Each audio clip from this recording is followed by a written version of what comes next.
Assalamualaikum, Prof. Salam. Iya, Prof. Mohon izin, Prof. Punten, kebetulan saat ini saya sedang ke lapangan, Prof. Ya, Jadi ya. saya minta bantu Irfan untuk share screen.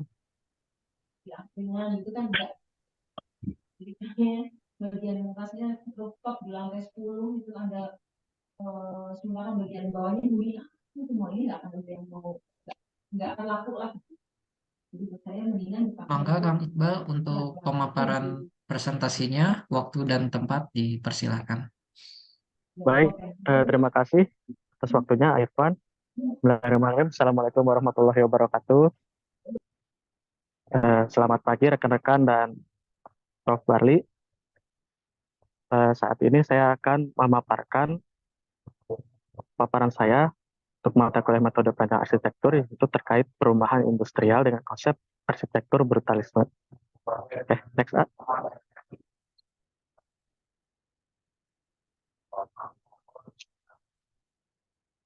Untuk latar belakang kenapa saya mengambil perumahan yaitu dalam perkembangan Kabupaten Majalengka dengan meningkatnya pembangunan ekonomi Kabupaten Majalengka khususnya pada sektor industri. Pada saat ini sudah mulai muncul banyak pertumbuhan, jadi mulai banyak dibangun pabrik dan mulai berkembang ke arah sektor industri.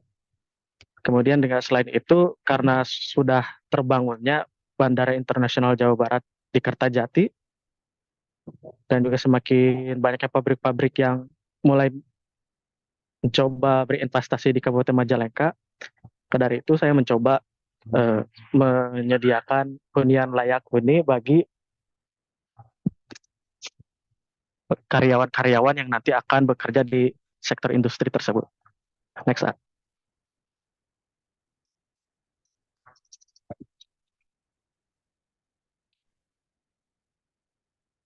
Berangkat dari Undang-Undang Republik Indonesia Nomor 1 Tahun 2011 tentang perumahan dan kawasan permukiman. Di sini menjadi tupoksi kami khususnya di dinas di bidang perumahan dengan mengatur dari undang-undang tersebut ada 3 tupoksi yang penting bagi kami di bidang perumahan untuk dilaksanakan tugasnya, yaitu ada 3. Yang pertama penyediaan rumah layak huni bagi seluruh warga negara Indonesia, karena eh, mengacu dari undang-undang tersebut itu setiap warga negara Republik Indonesia itu berhak memiliki rumah layak huni. Kemudian untuk kedua penuntasan backlog, karena di Majalengka itu terdapat eh, terdapat banyak sekali rumah backlog. Rumah backlog itu rumah yang dihuni lebih dari 1 kepala keluarga. Kemudian pengawasan perumahan. Nah, di sini kami juga menjadi tim pengkaji dan pengawas setiap pembangunan perumahan dari developer yang akan dibangun di Kabupaten Majalengka. Ya, boleh next, ah.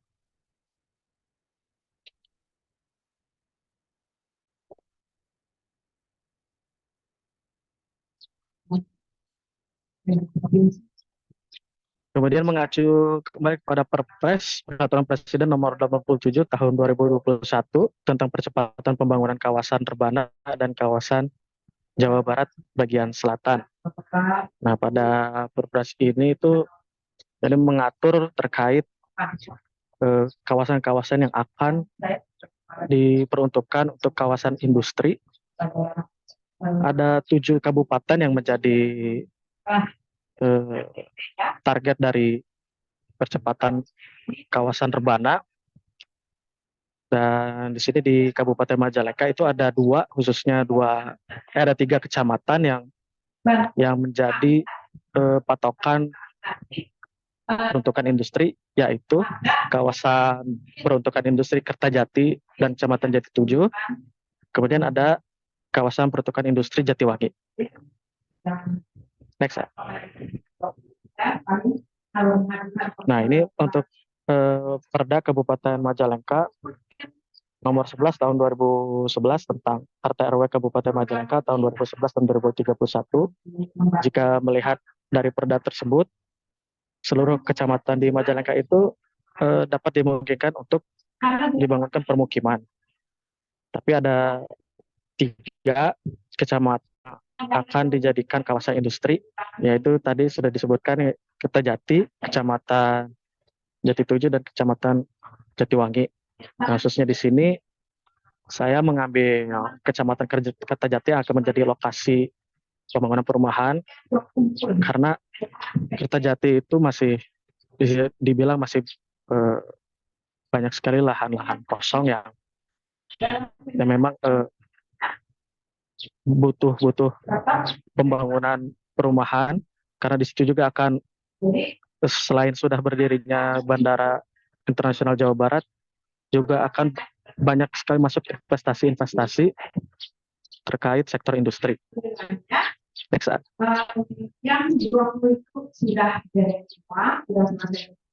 Nah, kemudian ini sebaran peta perumahan pengembang Kabupaten Majalengka. Ini data profil pembangunan perumahan dan permukiman di Kabupaten Majalengka oleh pengembang dan korporasi per tahun 2021. Ada sebanyak, next A, dipencet dulu A 2 kali.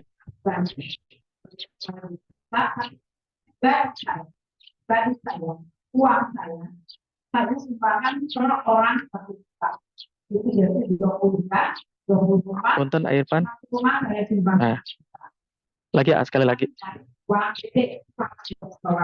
Ada 30 perumahan dari pengembang yang sudah terbangun di Kabupaten Majalengka dan 37 masih proses pengajuan. Kalau dulu namanya izin mendirikan bangunan, sekarang berubah menjadi perizinan bangunan gedung. Oke, next.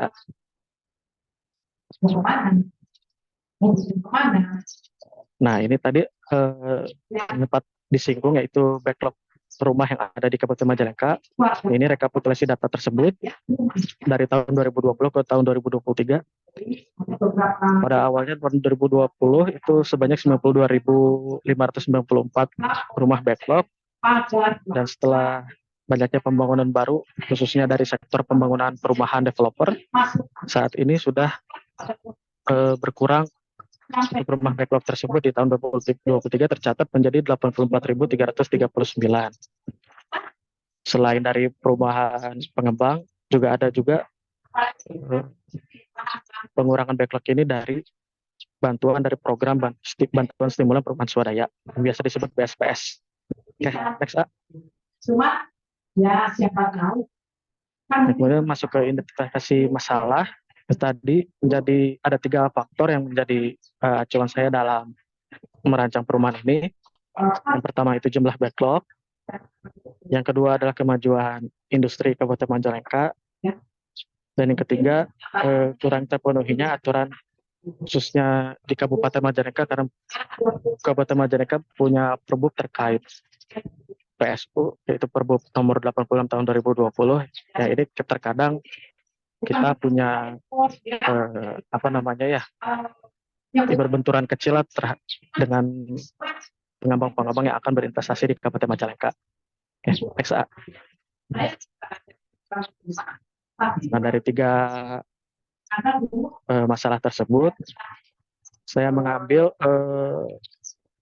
beberapa acuan untuk menyelesaikan masalah tersebut, yaitu pembangunan perumahan yang terjangkau, kemudian perumahan yang mumpuni secara spek rumah layak huni dan juga dapat mengakomodir keinginan dari developer, kemudian perumahan yang memiliki konsep baru di Kabupaten Majalengka, dan juga perumahan jangka panjang yang memiliki maintenance yang sangat minim. Nah, dari 4 hal tersebut, saya mengambil konsep brutalisme dan konsep industrial. Next. Nah, untuk konsep brutalisme sendiri merupakan gaya arsitektur yang mulai populer dan berkembang sejak tahun 1950 sampai dengan 1970. Muncul setelah gerakan arsitektur modern pada awal abad ke-20 yang dipopulerkan oleh arsitek kebangsaan Swiss Prancis, Le Corbusier. Kata brutalisme sendiri itu berasal dari bahasa Prancis, beton brut, yang artinya beton mentah. Dalam gaya arsitektur ini, beton mentah kemudian diperkuat karakternya dengan penggunaan semen kasar untuk membuat tekstur. Arsitektur brutalisme identik dengan penggunaan beton sebagai material utama bangunan. Tujuannya untuk semakin memperkuat kesan kokoh, berat, simpel, dan apa adanya. Tapi arsitektur brutalisme juga menggunakan materialnya seperti batu bata, baja, kaca, dan batu kasar. Next up. Kemudian menurut Muhammad Taufikur Himawan dan Wafirul Akli, ciri dan prinsip konsep arsitektur brutalisme itu adalah sebagai berikut. Yang pertama itu bentuk bangunan dan permainan bentuk geometris. Yang kedua menggunakan material beton. Yang ketiga memiliki tekstur yang kasar. Keempat bangunan anti ornamen. Kelima modular grid pada struktur. 6 ekspos material struktur. Dan 7 memaksimalkan fungsi bangunan. Next. Nah, ini salah satu rumah yang menggunakan konsep brutalisme. Ada The Square House yang dirancang oleh Sontang M. Siregar. Di sini saya melihat banyak sekali ekspos beton dan juga penggunaan material besi dan aluminium yang diterapkan pada rumah ini. Dan waktu saya menelaah terkait rumah tersebut, pemiliknya pun berkata dia memang menginginkan konsep brutalisme itu karena untuk selain menginginkan konsep baru berupa warna beton ekspos dan juga untuk meminimalisir biaya dalam pembangunan rumah tersebut. Oke, next. Kemudian konsep industrial yang akan saya gunakan itu, arsitektur industrial adalah gaya arsitektur yang memaksimalkan manfaat konstruksi dengan fungsi utama sebagai wadah segala kebutuhan industri. Berdasarkan fungsi utama dari bangunan tersebut, menjadikan arsitektur industrial memiliki tujuan utama, yaitu efisiensi, sehingga arsitektur industrial menunjukkan kesederhanaan yang ditunjukkan pada material mentah, material dasar sebagai material utama seperti besi, semen, dan baja. Arsitektur industrial muncul pertama kali pada tahun 1950, di mana terdapat banyak bangunan bekas, pabrik, dan mesin-mesin terbengkalai, sehingga dimanfaatkan dengan memfungsikan kembali pabrik yang terbengkalai dan memanfaatkan mesin yang sudah tidak terpakai untuk menjadi elemen arsitektur. Aspek yang menjadi jelas arsitektur industrial itu adalah penggunaan material mentah ataupun material dasar sebagai material utama, elemen struktural dan mekanikal bangunan yang terekspos, material dan konstruksi yang tidak ditutupi oleh finishing. Terdapat 3 simbol desain industrial, yaitu terdapat bahan metal. Yang kedua, berdasarkan simbol warna, yaitu warna dasar pada industri metal, dan warna natural dengan beberapa warna, yaitu hitam, abu, hijau tua, dan berbagai warna coklat. Yang ketiga, simbol material baru yang memiliki tekstur, yaitu semen, kayu, bata, besi berkarat, kulit, dan pelat baja. Next. Nah, ini salah satu contoh rumah yang menggunakan konsep industrial, yaitu The Blast House Nusa Jaya yang dirancang oleh PTA Design.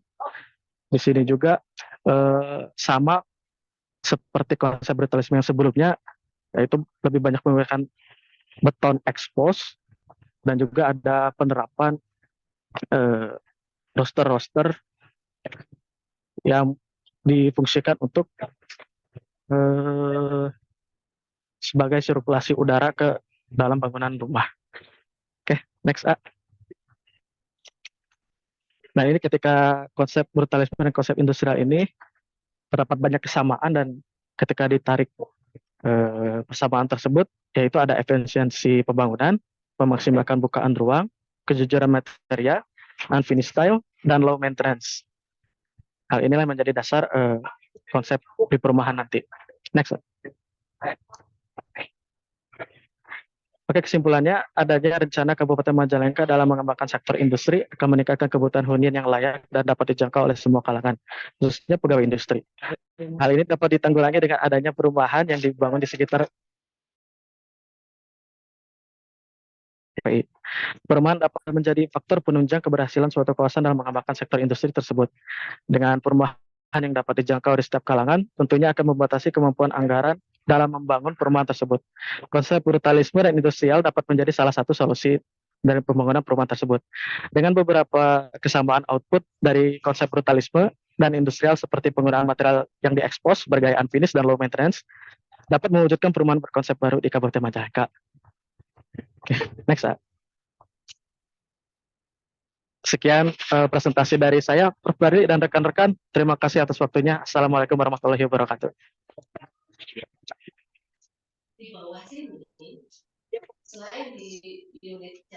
Waalaikumsalam warahmatullahi wabarakatuh. Iya, presentasi yang cukup bagus ya. Saya kira Pak Iqbal sudah menguraikan dengan runut ya kerangka berpikirnya. Nah, sebelum saya komentar, mungkin ada teman-teman yang mau komentar.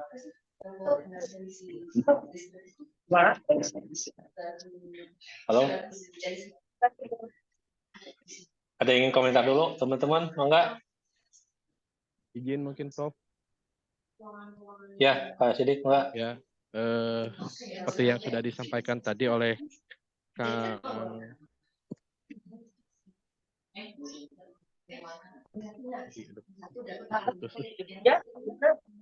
kalau pendalamannya tadi kan sudah diuraikan ada brutalisme dan industrialis ya, Kang ya.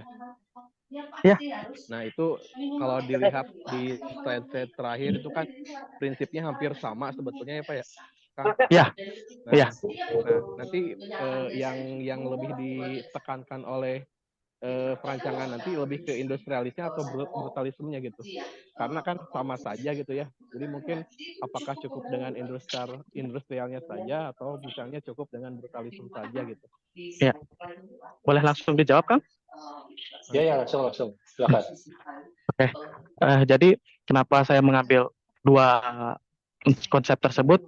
Yang pertama, untuk konsep brutalisme itu lebih menekankan terhadap ekspos bata dan bentuk-bentuk geometri. Nah, ini dapat menjadi penunjang untuk rumah yang dibangun itu untuk meminimalisir budget yang akan digunakan.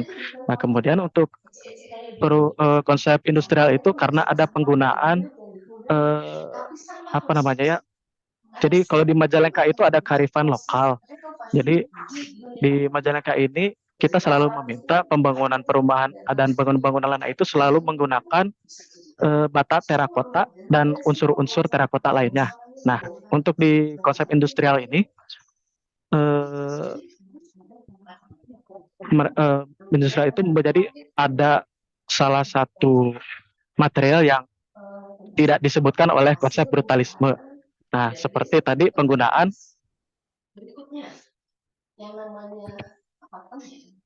juga untuk menunjang banyaknya UMKM pembuatan genteng khususnya tadi di Jatiwangi di Majalengka, karena ada arahan dari kepala daerah untuk memajukan UMKM yang ada di Kabupaten Majalengka. Makanya saya akan ibaratnya itu memunculkan dua konsep ini gitu. Jadi tidak akan menekankan salah satu konsep. Oh, ya, begitu, Kang. siap. Jadi dua-duanya ya pendekatan desainnya brutalisme sama industrial gitu ya, dikombinasikan. Industrial, ya. Terima kasih, Kang Sidik. Kang Iqbal. Oke, Pak Iqbal. Jadi mungkin catatan saya begini. Jadi saya kira ya, Iqbal sudah sangat bagus ya memaparkan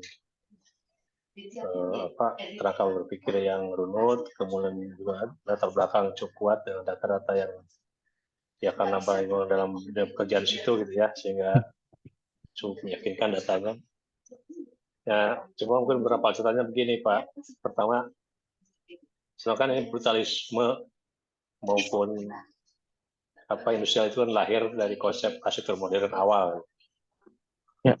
Jadi ciri-ciri terakhir yang tadi disebut soal efisiensi itu kan harusnya dirujuk kepada itu Pak. Jadi mungkin bisa juga dimulai dieksplor dari akarnya gitu ya. Karena kalau S2 itu kan begitu Pak. S2 itu mulai dari soal teknis ya. Tapi juga merujuk pada aspek grand teori gitu ya. Jadi bahkan kalau bisa lebih jauh sama metode itu bisa dirujuk dari arsitektur modern awal kan. Dari Le Corbusier itu bisa dieksplor lebih lanjut ya. Baik, Prof. Sehingga sampai kemudian pada arsitektur brutalisme dan konsep industrial. Nah, sedangkan dua-duanya ini menekankan pada material, Pak ya. Ya. Nah, itu juga harus dieksplor. Yang pertama kan tadi brut beton itu ya brutalisme pada brut beton kan. Ya. Hanya itu kan sejalan dengan revolusi industri, penemuan industri pabrik industri, penemuan semen ya, campuran semen beton itu melahirkan konsep brut beton itu kan. Nah, itu kan terkait dengan revolusi industri awal gitu ya. Nah, konsep industrial meskipun tadi disebut di brut beton juga menggunakan metal, tapi kan berkembang lebih jauh pada konsep industrial ini ya. Iya. Konsep industrial itu sendiri menggunakan material metalnya gitu kan. Ya, Nah, jadi mungkin tekanan itunya harus tadi kata Sidik ya. Bagaimana kombinasi antara brut beton dengan metalnya ini harus diekspor gitu ya. Nanti di dalam konsep desainnya gitu kan.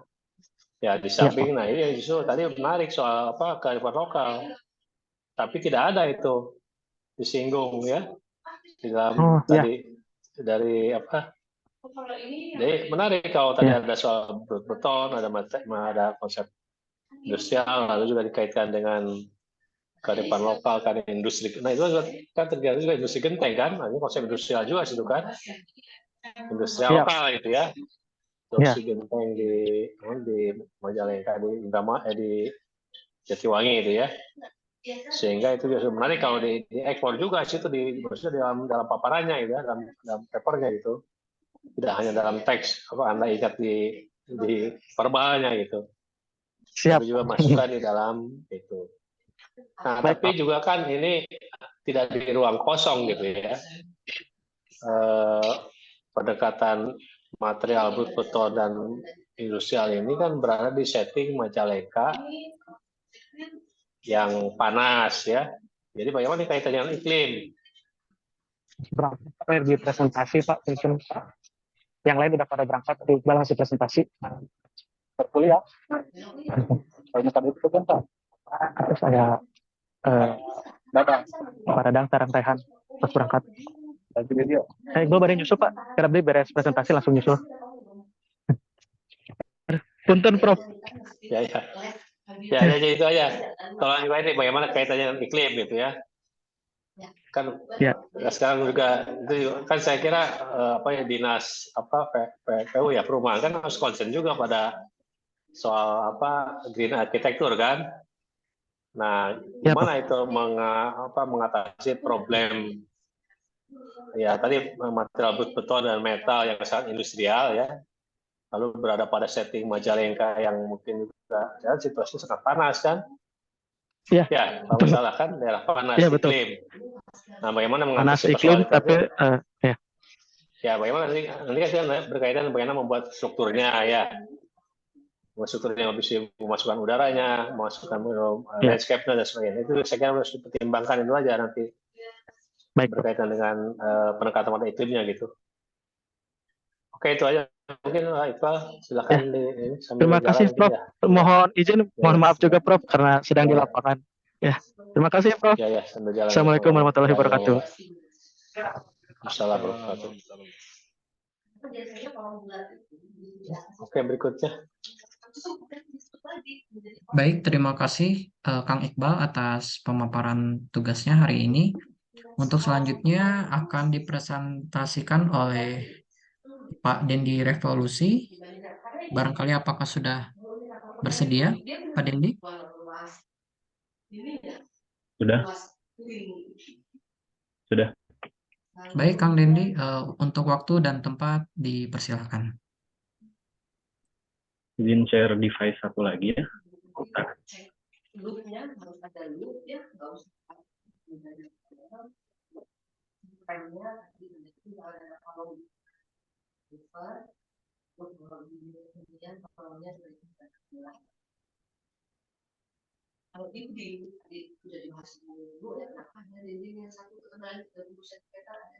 Baik. Assalamualaikum warahmatullahi wabarakatuh. Saya akan presentasikan tentang metode perancangan sentra budaya Bangka Belitung dengan pendekatan dan arsitektural vernakular. Mulai dengan latar belakang. Yang pertama adalah Pulau Bangka merupakan sebuah pulau yang terdapat di sebelah timur Sumatera, Indonesia. Screen-nya hilang, bentar. Timur Sumatera, Indonesia berdiri sebagai provinsi kepulauan Bangka Belitung. Terus yang kedua adalah Pulau Bangka memiliki aset yang dominan berasal dari 3 sektor industri, diantaranya pertambangan, perkebunan, dan pariwisata. Yang berikutnya adalah Pulau Bangka memiliki potensi yang kuat sebagai area destinasi pariwisata. Di satu sisi, dikarenakan Provinsi Bangka Belitung ini merupakan pulau yang berdiri sendiri, yang menjadikan Pulau Bangka terkendala dalam proses perkembangan infrastruktur kota, pendidikan, dan kependudukan yang tidak dapat berprogres cepat dan semasif kota-kota besar yang lainnya. Hal ini melahirkan kebutuhan akan modernitas dan inovasi pada sarana dan prasarana. Materi pemaparan ide yang dibuat guna mengakomodir aset bangunan yang memiliki kebutuhan pariwisata, terutama kelestarian kebudayaan dan nilai sejarah Bangka untuk membuka wawasan dan menumbuhkan ambience setara dengan apa yang berlangsung di kota-kota besar lainnya. Identifikasi masalahnya adalah yang pertama ada 6 poin. Fokus kepada bangunan heritage yang berubah fungsi. Jadi beberapa bangunan cagar budaya di Bangka ini sudah tidak terawat dan berubah fungsi menjadi bangunan kosong hingga menjadi area non-produktif. Yang kedua, membutuhkan fasilitas setara dengan kota besar secara infrastrukturnya, karena Bangka ini terisolasi oleh beberapa pulau-pulau besar. Yang ketiga, terancam hilang identitas kebudayaan karena tidak adanya kurikulum budaya, tidak daerahnya kegiatan kebudayaan, minornya sarana edukasi kebudayaan. Yang keempat, butuhkan pariwisata yang otentik, tidak terdapatnya akses informasi budaya. Kelima adalah produk lokal mulai tereliminasi oleh brand luar. Munculnya brand-brand baru yang menawarkan investasi dan keuntungan menyebabkan produk lokal semakin sulit untuk bertahan. Yang keenam adalah koneksi berkaitan dengan politik, perusahaan dan masyarakat yang tidak berdasarkan dari permasalahan itu bisa selanjutnya dalam peraturan Menteri Pekerjaan Umum bahwa cagar budaya adalah warisan budaya berkelanjutan berupa cagar budaya yang perlu dilestarikan karena mempunyai nilai penting sejarah. Adaptasi adalah upaya pengembangan cagar budaya untuk kegiatan yang lebih sesuai dengan kebutuhan masa kini dengan melakukan perubahan terbatas yang tidak mengakibatkan perusahaan pentingnya atau perusahaan pada bagian yang nilai penting. Program tanggung jawab sosial dan lingkungan badan publik negara, dan ada juga program kemitraan BUMN dengan usaha kecil sebagai program bina lingkungan. Identifikasi masalah ini saya ambil dari konsep The Four Pillars, yaitu interconscious of a building, adalah kesadaran bangunan terhadap konteksnya atau sekitarnya, yaitu fisik, sosial, politik, dan ekonomi. Jadi yang dari 6 poin tadi saya kelompokkan menjadi 4 poin. Itu mengacu pada Molden.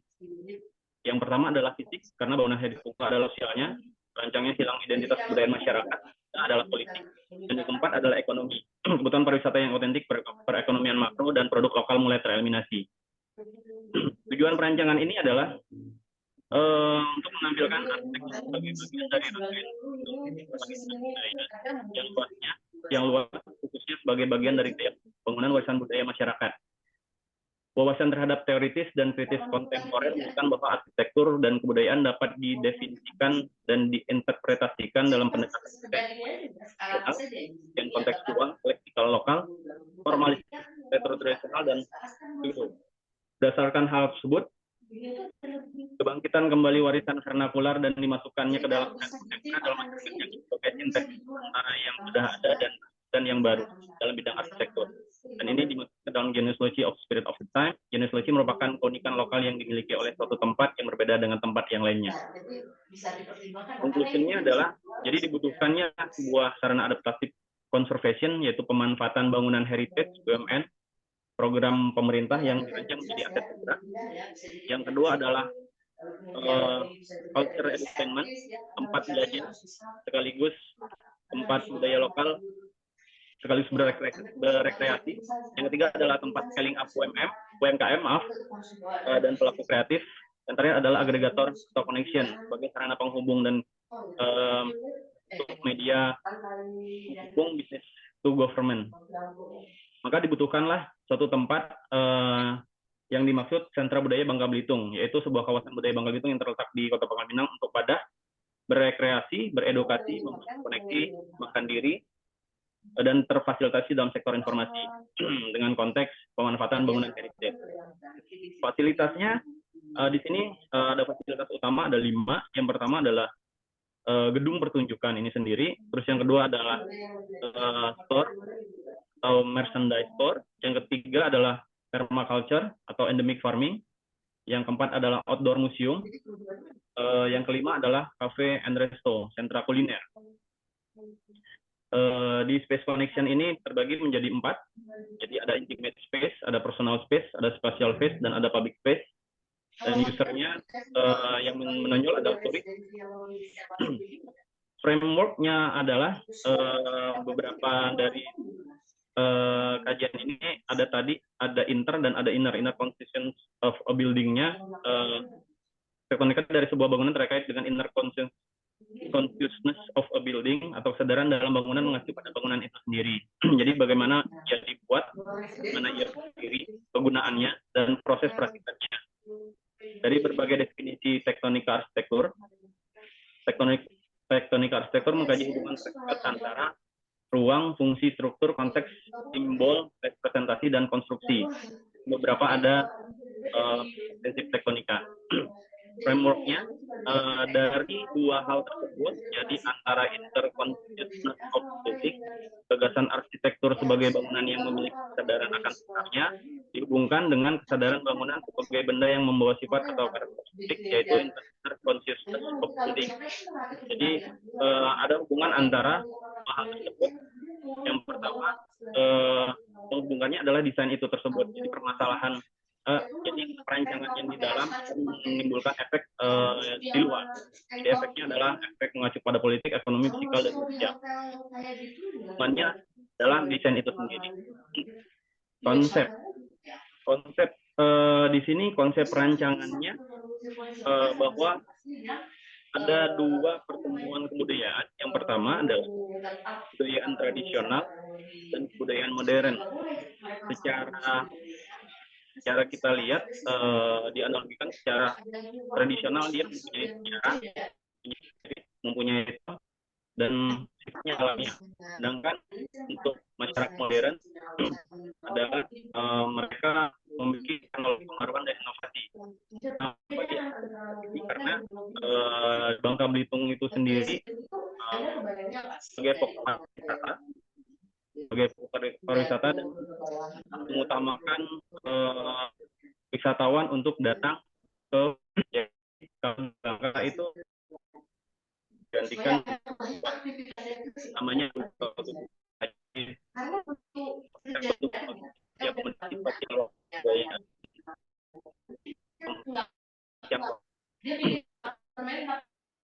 adalah elemen konsep arsitektural. Dari konsep arsitektural ini sudah saya bagi menjadi 2. Pertama adalah tradisional ini sendiri. Kan kalau tradisional biasanya berdasarkan perjalanan kosmologi, sedangkan konsep modern berdasarkan kebutuhan dan inovasi. Jadi ada perubahan-perubahan bentuk yang ya. Dan kita tidak bisa begitu saja meniru rincian sejarah, namun setidaknya menyadarkan yang dirancang spesifik dari sudut pandang ekologi di masa sebelumnya. Ekspresi modern bukan menjadi kurang menarik, tapi menjadi lebih kaya. Jadi munculnya modernitas di dalam suatu culture atau ruang tradisional menjadikan sebuah desain menjadi lebih kaya. Ya, perancangan tradisional biasanya umumnya didekatkan dengan perancangan vernakular, dan vernakular ini sendiri mempunyai prinsip-prinsip dasar. Arsitektur vernakular secara besar adalah sifat budaya, konteks konstruksi, dan kegunaan bangunan 1997. Sedangkan perancangan ini sendiri pada saat vernakular digabungkan atau disandingkan dengan modern ini sendiri, desain positioningnya menjadi neo-vernakular. Jadi dari temanya sendiri muncul neo-vernakular yaitu biasanya hanya didasari pada dua pendekatan, pada dasarnya berlawanan dan konservatif, terbatas pengoperasian, pemanfaatan bahasa dan bentuk budaya tradisional, dan konservatif hanya struktur yang sudah ada. Baik, lanjut neovernakular. Pada tema neovernakular, jadi neovernakular sendiri adalah gabungan dari transisi antara gabungan dari akselerasi modern dan tradisional, mana dia mengandung nilai-nilai universal, parametrik, dan teknologi modern, sedangkan tradisional mengacu pada nusantara tradisional, simbol, permaculture, agriculture, heritage, kosmologi, monumental, regional. Dia arsitektural modern timbul karena adanya kemajuan dalam bidang teknologi, karena memiliki ekonomis mudah dan cenderung bagus, sedangkan vernakular hakikatnya dipandang sebagai indigenous, semitic, popular spontaneous, lokal or folk based. Jadi arsitektur neovernakular dapat mengembangan dalam pengembangan arsitektur modern terdapat bentuk arsitektural yang mengacu pada bahasa setempat dengan mengambil elemen arsitektur lokal ke dalam bentuk modern yang disebut neovernakular. Karakter dan prinsip. Secara sederhana, pendekatan estetika dan teknologi kontemporer terhadap tata ruang melalui peninjauan kembali konteks vernakular dalam arsitektur merupakan inti dari arsitektur neovernakular.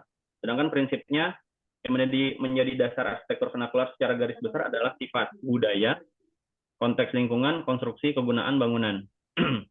Dan ini adalah komparasi antara tradisional, vernakular, dan neovernakular. Yang saya tekankan adalah di neovernakular dia sudah modern work, jadi kerjaannya sudah modern, tradisional dan developed into a modern style. Jadi bangunan-bangunan arsitektural yang tradisional di transisi menjadi modern, gaya modern. Formnya lebih ke modern. Jadi lebih ke regionalisme dan paham modernisme. Untuk saya sendiri, ini terletak di Pulau Bangka. Jadi Pulau Bangka ini kalau dilihat dari jentukannya Indonesia, dia terletak di sebelah Sumatera. Dan ini pulaunya. Dan ini adalah site yang bakal yang dimaksud. Site-nya sendiri, kajiannya dia terletak di jalan utama, dan hanya punya satu akses, dan akses mataharinya di kiri dan kanan bangunan.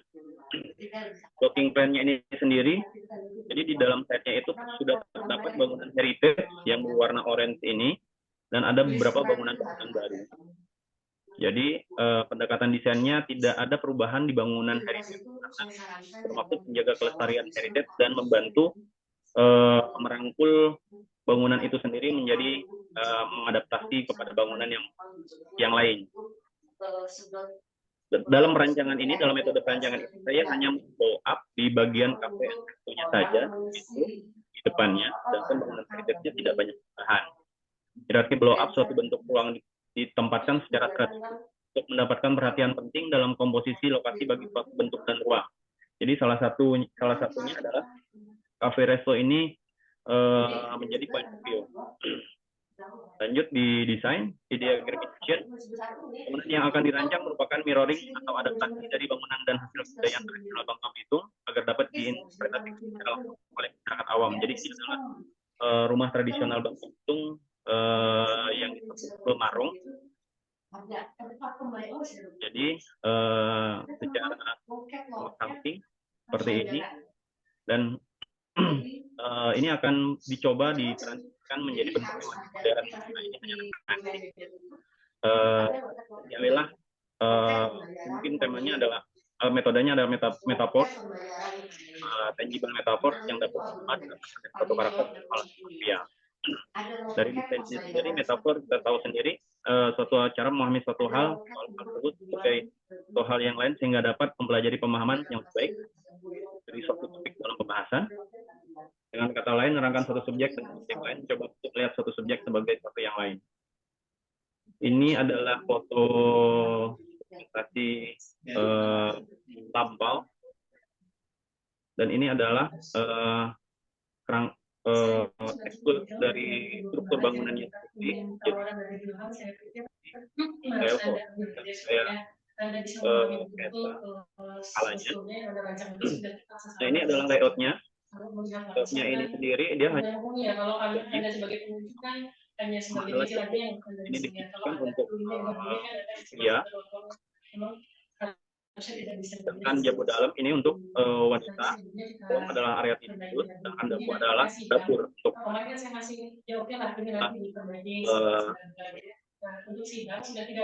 intinya. Dari bangunan itu sendiri saya kaji secara antropometris. Jadi dari bangunan itu sendiri umumnya masyarakat tradisional mengkaji bangunan itu menjadi 3 bagian, yaitu kepala, badan, dan kaki. Kepala adalah Ruh Maha Kuasa, sedangkan badan adalah manusia kehidupan saat ini, sedangkan kaki adalah alam setelah kematian. Jadi apapun yang sifatnya di atas, barang-barang sesajian, barang-barang penyimpanan itu diletakkan di atas. Aktivitas manusia ada di sedangkan area kaki itu adalah penyimpanan barang-barang keuangan. Beberapa poin yang saya highlight adalah atap mengadopsi atap tebing layar dan simetris. Badan berbentuk prisma. Ini mengacu pada rumah tipe MAK. Ini bentuk badan perahu, jendela terbuka ke bawah, jendelanya tidak ke atas atau ke samping, jadi terbuka ke bawah.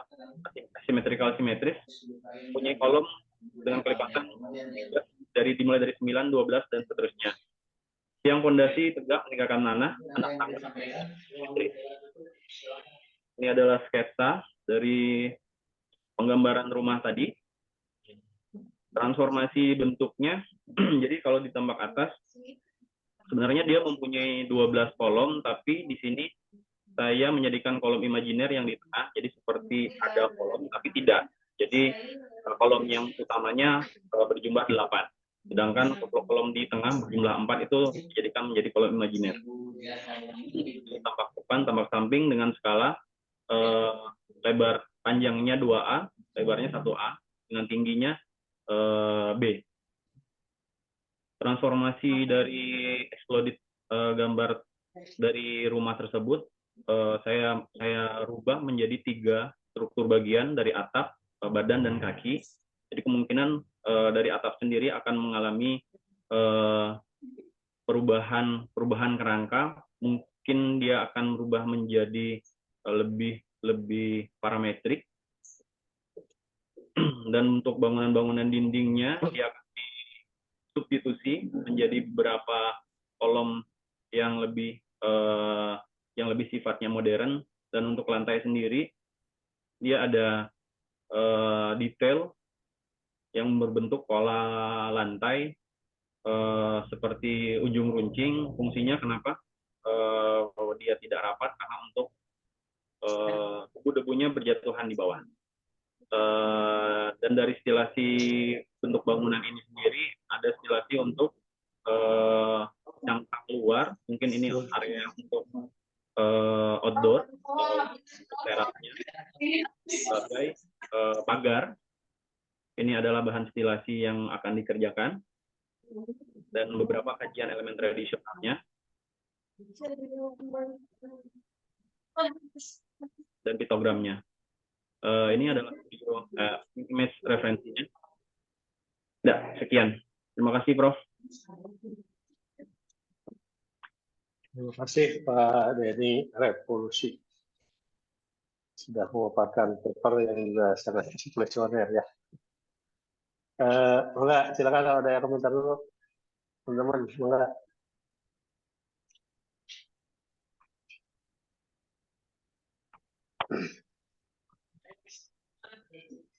Ada? Enggak?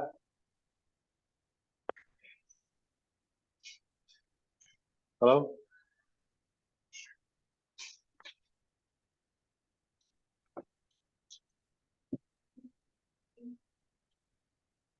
Belum ada? Ya oke, kalau belum ada sampai nunggu teman-teman.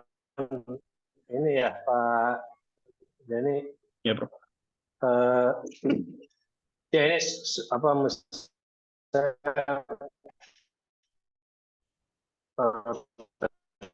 presentasi yang sangat luar biasa itu ingin untuk satu paper mata kuliah ini gitu ya. Ya mungkin kalau untuk disertasi nanti ada tesis bisa lah diperdalam gitu ya. Karena ini kan terlalu banyak hal yang ingin dieksplor gitu ya.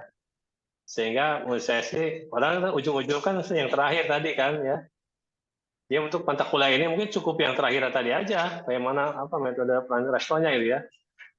Nah karena yang latar belakang di awal-awal itu, menurut saya itu bukan sekedar latar belakang, memang sebuah kajian yang sangat luar biasa yang membutuhkan energi yang luar biasa gitu ya. Saya mencatat gini Pak, mungkin ada enam isu ya, yang isu utama itu yang ingin dieksplor, sehingga saya terlalu banyak beban gitu ya. Tapi akhirnya kan ketika masuk ke cafe resto kan tidak terimplementasikan juga gitu ya. Karena menurut saya itu memang membutuhkan sebuah kajian yang sangat mendalam gitu. Dan bahkan pun untuk sebuah tesis nggak apa-apa bisa memilih aja, ya, milih beberapa satu dua gitu ya, tidak harus semua. Ya bagus, Bapak ingin membuat sebuah kajian bahwa proyek Bapak seperti ini ya silakan gitu ya. Tapi untuk tugas ini saya kira tidak perlu sampai sebanyak hal yang ingin diekspor, sehingga bahkan di level permukaan ya. Saya mencatatkan begini, pertama di latar belakang kan Bapak memasukkan soal relasi politik, ekonomi, sosial dan sebagainya seperti the fourfold ya. Itu oke sebagai latar belakang itu ya. Lalu masuk ke soal ini kan konservasi bangunan heritage gitu ya. Ada di situ juga banyak nanti kalau mau dibahas kan soal preservasi, konservasi, ya, revitalisasi, lalu Bapak masuk ke adaptasi itu juga satu soal sendiri gitu kan. Lalu ada masuk soal inner dan inner conscious building. Ini soal pendekatan yang luar biasa juga Pak ya. Kalau mau diekspor kan ini pendekatan fenomenologi ini masuknya Pak ya. Fenomenologi kalau mau diungkap ini pun juga menurut saya butuh energi yang luar biasa gitu ya kalau mendalam gitu ya. Apa sih sekedarnya itu kan? Ini pendekatan fenomenologi. Lalu ada ini juga menarik ini, Bang, mungkin bisa diperdalam di sini sebenarnya ya. Bagaimana Pak mengajukan metafor intelektual sekaligus politik sebenarnya dengan mengambil terma asam di laut bertemu di belanga, pertemuan antara tradisionalitas modernitas. Itu pun saya bahasan yang juga luar biasa sendiri lagi kan ya,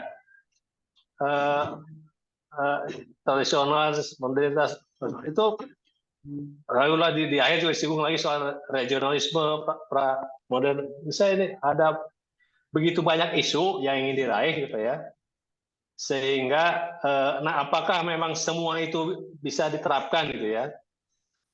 Mungkin maksudnya karena Bapak kan memang luas gitu ya. Bapak menyangkut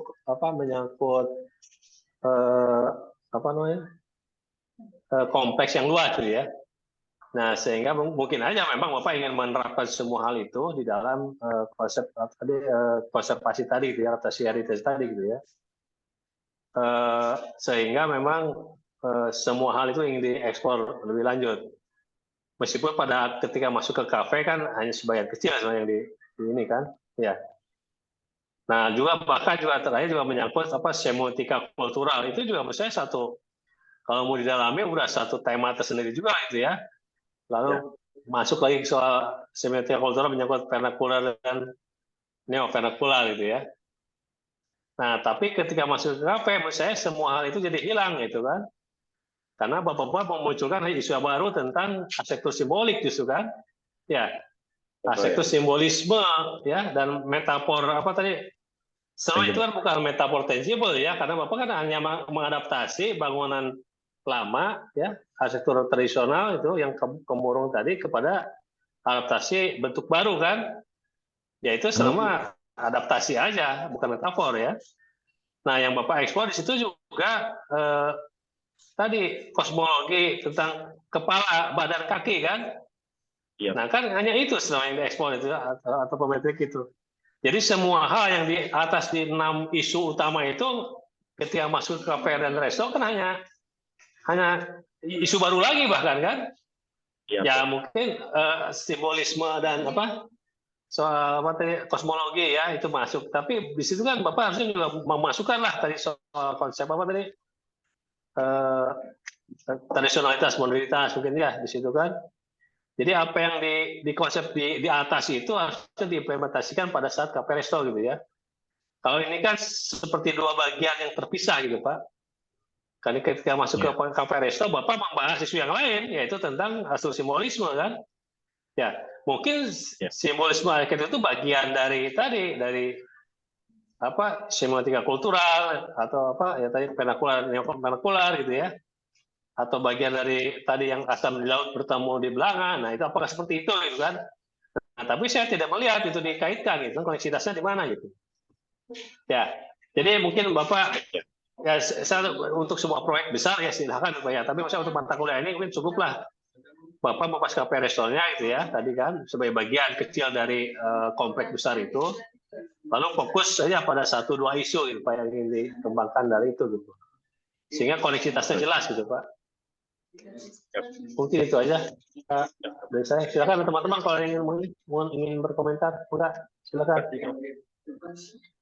Sebelum ke yang lain, enggak.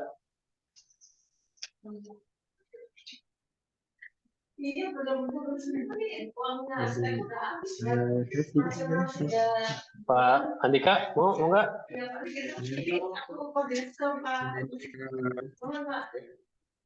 Mohon maaf sih sebenarnya, karena terus terang pas lihat di akhir tuh saya justru menunggu apa ya paparan yang lebih lanjut tentang eksplorasi kenapa ketemu bentuk yang baru gitu.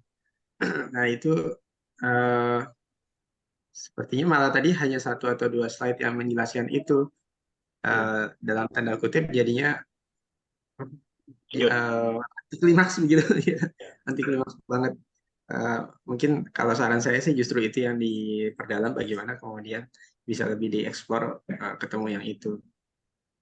Soalnya saya justru melihat ada inkonsistensi antara kepala badan kaki, tapi di perwujudan bangunan yang baru kenapa kemudian kakinya sepertinya hilang, itu malah menapak.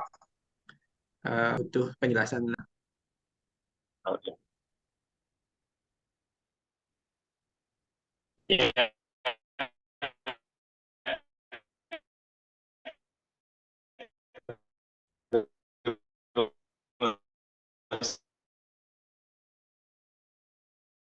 Juga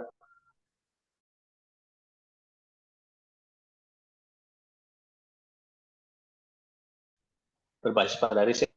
Nah, tapi risetnya tetap bisa memilih salah satu fokus saja gitu Bang ya. Bahwa proyek Bapak itu memang menyangkutkan tadi semua hal tadi ya silakan ya, tapi saya untuk tugas ini bisa lebih fokus gitu ya. Sehingga lebih jelas koneksitasnya gitu. Oke, itu mangga untuk berikutnya pilihan siapa? Satu lagi ya. Satu dulu lagi. Saya ada ini. Enggak. Baik, Prof. Izin Prof, saya tuh. Mangga untuk Kang Seto, Ya. waktu dan tempat dipersilakan.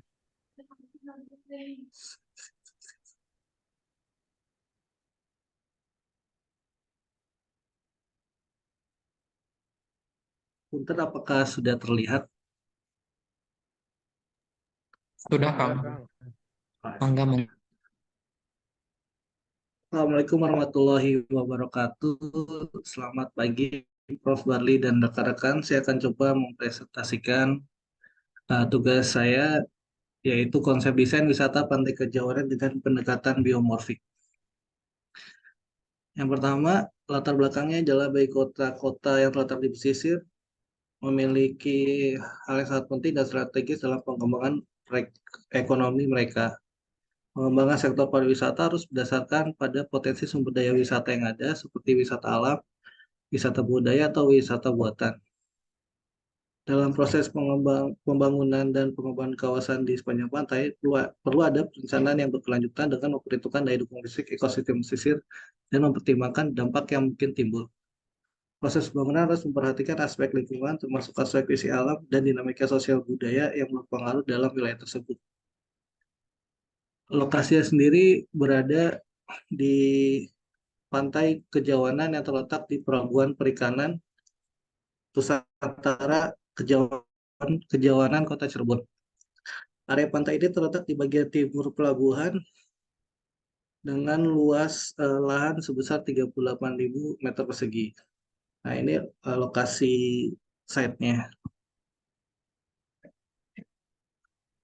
Pengertian wisata bahari adalah seluruh kegiatan yang bersifat rekreasi yang dilakukan pada lautan atau bahari dan meliputi daerah pantai, pulau-pulau sekitarnya, serta kawasan atau lautan. Wisata bahari adalah suatu daerah tujuan rekreasi yang merupakan wadah dari kegiatan yang dilakukan oleh wisatawan yang bertujuan untuk melakukan kegiatan yang bersifat kepantaian dan kelautan. Pendekatan pertama itu wisata sebagai fungsi utamanya ada biomorfik dan pendekatan lokalitas. Metode perancangan, metodenya yang digunakan adalah arsitektur biomorfik. Biomorfik sendiri berasal dari dua kata, yaitu bios yang berarti kehidupan manusia dan morfik yang berarti bentuk. Secara ilmiah, gagasan ini diperluas menjadi kehidupan organik. Dalam penerapannya, bentuk biomorfik atau benda dekoratif menyerupai organisasi hidup yang memiliki kemampuan untuk berkembang dan tumbuh melalui perluasan, pengadaan, pemisahan, regenerasi, dan perbanyakan. Analogi biomorfik arsitektur diartikan bahwa arsitektur sebagai makhluk hidup atau arsitektur itu hidup. Arsitektur biomorfik menegaskan bahwa bangunan bukan merupakan suatu proses estetika, namun bangunan merupakan suatu proses biologis. Ini ada salah satu studi presidennya, yaitu Okoedorama Botanic Garden. Okoedorama pada dasarnya adalah kanopi, kayu, dan baja besar yang terletak di kebun raya Mandaluyong, Kolombia. Konsep ini memadukan arsitektur dengan alam dengan menyatukan bentuk seluler dan arsitektur. Konsep desain ini melihat inspirasi dari sarang lebah dan menerjemahkannya ke dalam sistem modular dari 14 pohon yang ada di lokasi tersebut. Selanjutnya ada Hippo Farm di Vietnam. Hippo Farm adalah bangunan asrama bagi pengunjung yang ingin belajar tentang alam, pertanian, berkuda, dan lain-lain. Bangunan ini didesain dengan pendekatan bangunan panggung sebagai bentuk menjaga kelestarian lingkungan sekitar. Selanjutnya ada Flexi Office. Flexi Office adalah suatu kantor yang terletak di Ho Chi Minh, Vietnam. Flexi Office mengedepankan material lokal setempat pada fasad bangunan untuk menguatkan lokalitas pada bangunan tersebut. Selanjutnya, menciptakan bangunan yang nyaman, hemat energi, dan berkelanjutan sambil mengurangi dampak lingkungan. Penerapan konsep biomorfik sendiri, saya di Pantai Kejauhan ini terdapat bakau yang sebagai penjaga ekosistem pantai. Tanaman bakau bertindak sebagai penghalang alami yang melindungi garis pantai dari abrasi. Saya menggunakan konsep tanaman bakau yang akan diimplementasikan ke dalam desain bangunannya. Yang pertama, bagian atas pohon bakau sebagai pelindung dari panas dan hujan, bagian batang pohon bakau sebagai struktur utama, serta bagian akar sebagai fondasi panggung yang membuat bangunan menjadi pilotis. Selanjutnya, atap bangunan dan badan bangunan serta kaki atau fondasi panggung. Dari pendekatan konsep tanaman bakau ini membuat bangunan-bangunan di wisata Pantai Kejauhan ini menjadi bangunan dengan struktur panggung karena pada kondisi tertentu air pasang akan naik menuju tempat lokasi tersebut. Selanjutnya, nah ini konsep selanjutnya. Lantai bangunan diberi jarak dari tanah untuk menjaga kelestarian lingkungan serta sebagai pelindung dari kondisi saat air sedang pasang. Selanjutnya itu memaksimalkan secondary skin untuk memanfaatkan sinar matahari dan ventilasi alami ke dalam bangunan. Aliran angin yang masuk dan keluar melalui roster dan bukan ini membuat udara menjadi lebih sejuk di dalam ruangan sehingga bangunan ini akan menjadi lebih hemat energi karena tidak menggunakan pendingin ruangan pada siang hari. Selanjutnya, pendekatan lokalitas. Lokalitas adalah konsep yang merujuk pada karakteristik atau identitas suatu tempat atau wilayah yang membedakannya dari tempat atau wilayah lain. Dalam konteks sosial budaya, lokalitas dapat diartikan sebagai nilai-nilai norma dan praktik yang menjadi ciri khas suatu masyarakat atau komunitas di suatu wilayah tertentu. Lokalitas menurut Yifutan menggambarkan lokalitas sebagai pengalaman manusia terhadap suatu tempat. Ia berikan bahwa persepsi individu terhadap suatu lokasi dapat berbeda-beda dan dipengaruhi oleh budaya, emosi, dan pengalaman pribadi. Menurut Carl Sumber, mengembangkan konsep lokalitas dengan menempatkan pentingnya studi mengenai landscape yang berfokus pada unsur-unsur fisik dan manusia dalam suatu wilayah. Saya berpendapat bahwa setiap lokasi memiliki karakteristik geografis dan budaya yang unik. Dari penjelasan kedua ahli tersebut dapat disimpulkan lokalitas adalah dengan budaya, kesenian, geografis, dan artistik. Pendekatan lokalitas, salah satu yang diterapkan dalam bangunan ini adalah motif megamendung yang berasal dari kota Cirebon itu sendiri. Motif ini terkenal karena pola-pola geometrisnya yang menyerupai awan yang membentang di atas langit biru. Motif megamendung biasanya terdiri dari garis-garis horizontal dan vertikal yang membentuk kotak-kotak dan segi enam. Penerapannya pada bangunan, motif megamendung digunakan pada fasad bangunan untuk memberikan sentuhan artistik dan estetika lokal yang unik. Motif ini juga untuk memberikan kesan identitas lokal yang kuat. Selanjutnya, terakota. Penggunaan terakota karena pada kota Cirebon sendiri produksi terakota merupakan salah satu produksi alam yang banyak tersedia di wilayah Cirebon. Terakota digunakan sebagai sentuhan lokalitas sambil memberikan kesan kehangatan visual. Penggunaan terakota juga sebagai salah satu cara untuk arsitektur yang menekankan pada penggunaan material lokal. Terima kasih. Sekian presentasi dari saya, Prof. Terima kasih, Pak. Silakan, ada yang komentar dulu, Pak, enggak? Presentasi Pak Seno, enggak? Silakan.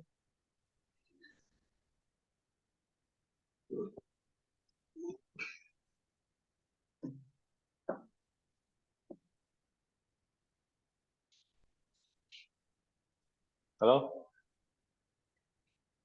Ya, kalau tidak ada mungkin saya dulu ya, Pak. Ya, saya kira presentasinya sangat cukup bagus, Pak ya, sudah sangat runtut. Mungkin sedikit begini, Pak, kan pendekatan biomorfik itu tidak hanya per definisi gitu ya, tolong dieksplor lebih lanjut, Pak ya.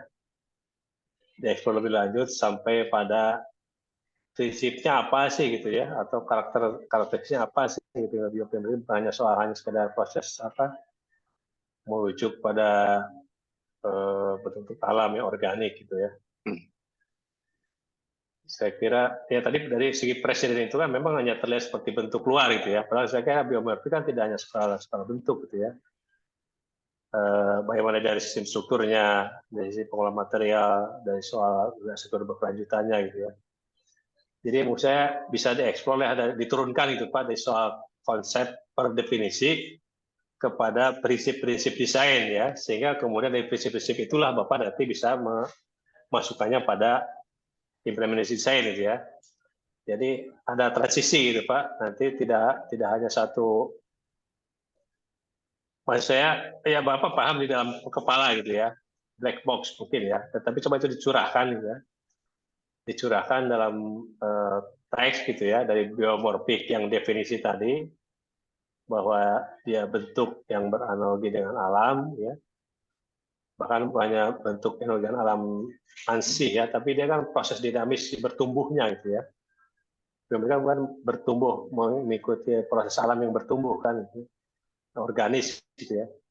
Nah dari situlah diturunkan menjadi prinsip-prinsip desain seperti apa sih itu biomorfik itu ya, sehingga dia bisa diterjemahkan lalu kepada oh inilah desain biomorfik itu. Jadi tidak ada transisinya gitu Pak. Ya, baik, itu Prof. yang pertama. Yang kedua ya lokalitas, mungkin juga itu juga dari awal harus disinggung Pak ya. Di latar belakang itu mungkin juga sudah bisa ini kan dua pendekatan kan, biomorfik dan pendekatan asal lokal itu ya, lokalitas. Nah mungkin di latar belakang juga itu sudah bisa disentuh, diekspor gitu. mengapa menggunakan dua hal ini, dan lalu bagaimana itu tadi kan masih seperti masing-masing gitu ya.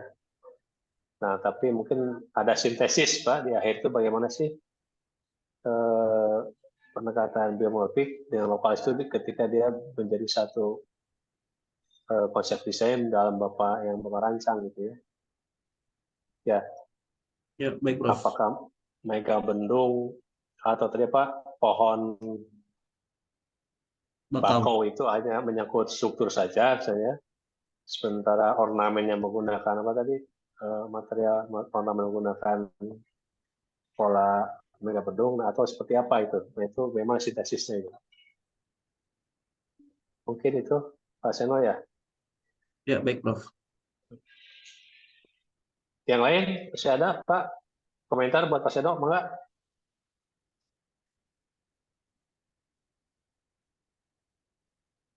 Belum ada, tidak ada. Bapak, mohon maaf ya, ini kan saya juga ada ini lagi, ada agenda lain. Mungkin pertemuan hari ini cukup dulu sampai sini ya. Masih ada berapa orang lagi Pak Irfan? Yang belum? Masih ada 5 orang lagi, Prof. Nah, 5 ya, kita 2 kali pertemuan lagi mungkin ya. Baru Baik, nanti kita Prof. bahas lagi lebih. Oke, Bapak-bapak dan nggak ada ibunya ya. Pertemuan yang produktif, meskipun nanti mungkin harus lebih aktif ya. Kalau S2 mah bisa lebih. Jangan suka-suka Pak mengkritisi itu. Pertemuannya ya harus lebih aktif. Terima kasih. Semoga benar-benar semua tetap sehat, semangat dan produktif. Assalamualaikum warahmatullahi wabarakatuh. Waalaikumsalam. Waalaikumsalam warahmatullahi wabarakatuh. Terima Terima kasih, kasih, Prof. Prof. Terima kasih, Prof. So,